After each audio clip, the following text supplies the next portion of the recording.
Saudaraku sekalian, kita harus terus bertumbuh dalam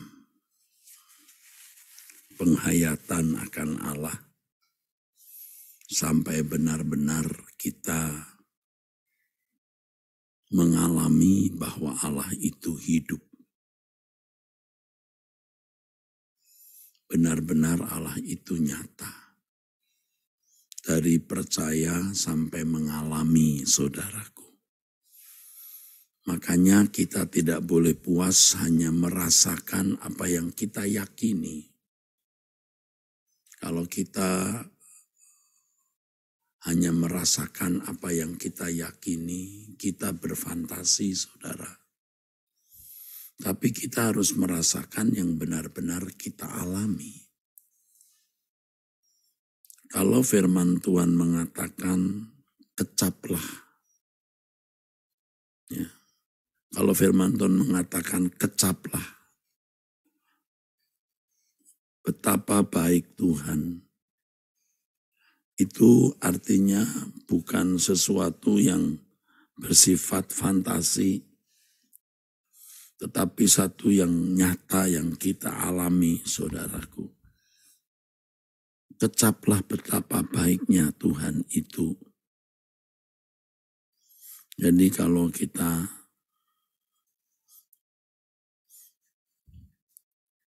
betul-betul mengalami Tuhan, itu dampaknya atau akibatnya dalam hidup kita luar biasa. Kecaplah dan lihatlah betapa baiknya Tuhan itu. Berbahagialah orang yang berlindung padanya. Ini mengandung kebenaran yang hebat sekali, saudara. Ya. Mengecap Tuhan terkait dengan perlindungan Tuhan. Kapan kita mengecap Tuhan, saudara? Ya, ada beberapa sarana tentunya atau beberapa momentum kita bisa mengecap Tuhan. Waktu kita berdoa bersama seperti saat ini, kita mengecap Tuhan, saudara. Mengecap Dia, mengecap kehadirannya, dan mengecap kebaikannya karena Allah berkenan hadir. Tetapi kita juga bisa mengecap Tuhan melalui persoalan dan pergumulan hidup. Semakin berat pergumulan saudara, makin sulit, makin mustahil untuk diurai. Dan saudara benar-benar tidak bergantung kepada kekuatan diri sendiri dan kekuatan apapun, tetapi bergantung pada kekuatan Allah, maka saudara akan mengecap Dia. Menghadapi masalah jangan menggunakan akal, pikiran, strategi, kelicikan, kecerdasan, hikmat kita. Kita harus benar-benar berjalan di dalam hikmat Tuhan. Kalau ada strategi dari Tuhan, bukan strategi dari kita sendiri, saudara. Saya percaya dan itu pasti bahwa saudara mempunyai persoalan ekonomi, kesehatan, masalah rumah tangga, masalah anak, masalah hukum, masalah pekerjaan, usaha, dan lain-lain. Kita harus minta hikmat Tuhan dalam menanggulangi semua masalah-masalah tersebut. Jadi kita bukan hanya, ya saudaraku, kita bukan hanya menggunakan pikiran kita sendiri, tapi kita benar-benar menggunakan hikmat Allah. Dan Tuhan pasti akan menuntun kita, saudara. Pasti menuntun kita. Kita seperti konyol ketika kita kadang-kadang ya seperti orang bego ya. Tapi sebenarnya kita hanya mengharapkan hikmat, marifat, pertolongan Tuhan. Jangan menggunakan hikmat sendiri, saudara.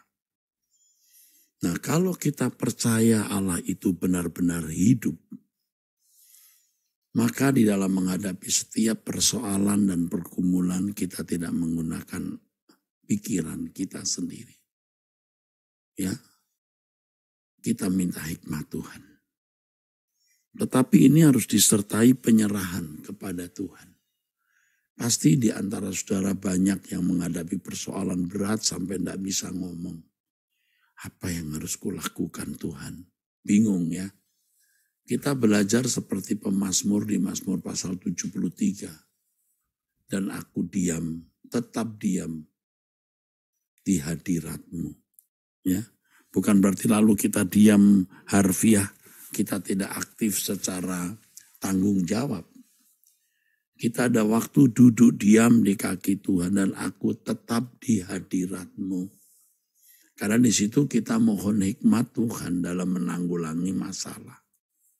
Banyak orang memiliki masalah ya, nabrak sana nabrak sini, minta tolong sana, minta tolong sini. Bukan tidak boleh berbagi beban ke orang lain untuk bisa sama-sama memikul beban itu. Tetapi semua harus dilakukan di dalam pimpinan Roh Kudus. Ya. Nah, untuk itu kita harus meyakini bahwa Allah itu benar-benar hidup. Allah itu benar-benar nyata. Ya. Beberapa waktu saya sampaikan ya saudara, dalam hidup ini beberapa kali saya memiliki persoalan sampai tangan saya gemetar ya. Dalam hidup saya mungkin 3, 4 atau paling banyak 5 kali. Ya selama saya hidup ada keadaan-keadaan di mana saya benar-benar terjepit. Dari hal itu saya belajar bagaimana mengandalkan Tuhan dan menanti pertolongan dari Allah. Ya, tetapi waktu saya masih belum sedewasa hari ini ya nabrak sana nabrak sini juga saudara. Mengandalkan kekuatan pikiran ya. Kalau ada persoalan yang kita pikirkan adalah siapa yang bisa menolong kita ya. Aku mau kemana ya gitu. Tetapi setelah makin dewasa kita nggak kemana-mana. Kita duduk diam di kaki Tuhan dan menanti hikmat-Nya. Itu bagus sekali saudara. Dan ini salah satu pelajaran mahal yang saya peroleh dalam hidup saya. Karena melalui hal itu juga saudara, kita menjadi takut akan Allah. Kita menjadi takut akan Allah. Kita menjadi takut akan Dia. Dan takut gentar kita akan Allah ini membuat kita hidup lebih benar. Ya.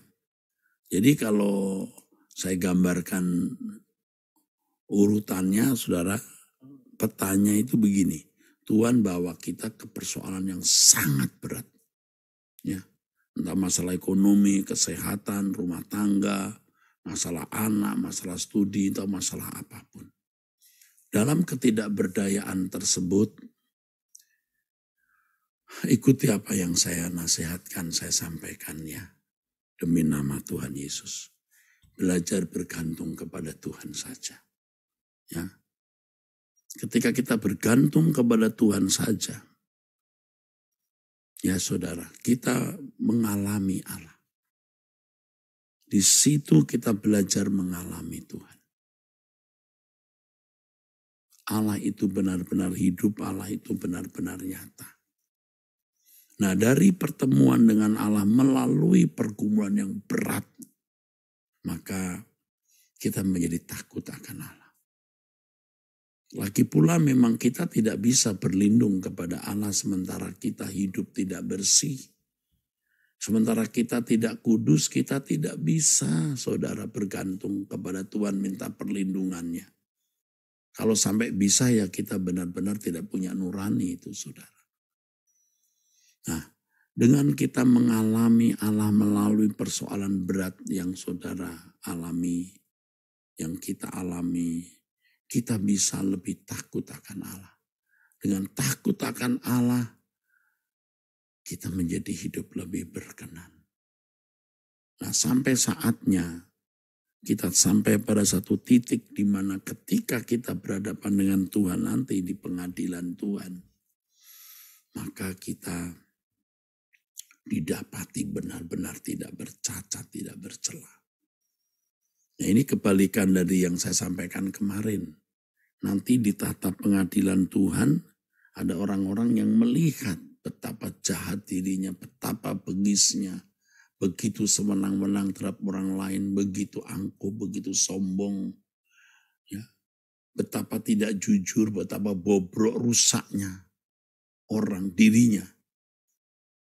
Mestinya kita mengerti hal ini atau mengalami atau menghayati hal ini sejak kita hidup. Betapa bobrok, rusak, sombong, sewenang-wenangnya kita supaya kita bertobat. Nah, setelah kita bertobat, benar-benar kita mau berubah, ya kita ketika menghadap tahta pengadilan Kristus kita berkata, syukur aku berubah, syukur aku bertobat. Kita baru melihat perjuangan yang menghasilkan buah, saudaraku, menghasilkan kemuliaan bersama dengan Tuhan. Betapa indahnya hidup ini.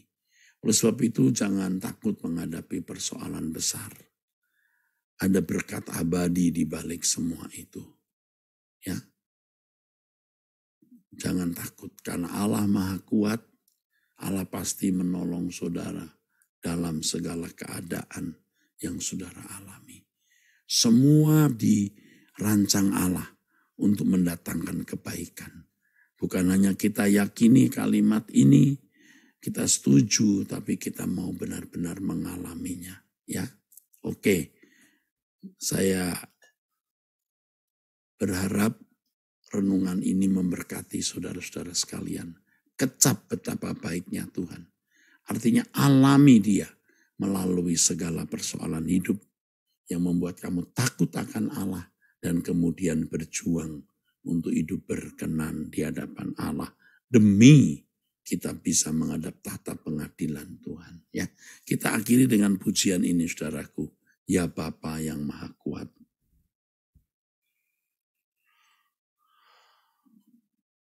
Ya Bapa yang Maha Kuat. Ya Bapa yang Maha Kuat, Engkau perlindunganku di dalam kesesakan. Hanya Kau penolongku. Perkenankan ku berlindung dalam naunganku sayap-Mu. Elohim Yahweh, kota bentengku dalam tangan kuasa-Mu. Dalam tangan kuasa-Mu, ku serahkan hidupku. Kalaupun ku jatuh hancur, ku jatuh di genggam-Mu. Ku turut apa saja kehendak-Mu ya Bapa. Semua yang Kau izinkan terjadi berkat abadi. Mari angkat tangan saudara. Bapa, dalam tangan-Mu kami serahkan hidup kami. Satu hal yang kami mohon di akhir pertemuan ini, tolonglah kami agar hidup benar-benar kudus tidak bercela. Dan kami sungguh-sungguh merindukan suasana pengadilan Tuhan, di mana semua keadaan manusia akan dibuka. Kami bersyukur kami mengenal Bapa, kebenaran Bapa, dan bisa kokoh di tengah-tengah pergumulan-pergumulan yang kami hadapi. Bapa, terima kasih. Dalam nama Tuhan Yesus Kristus. Amin. Saudara, sampai jumpa. Tuhan memberkati saudara-saudara sekalian.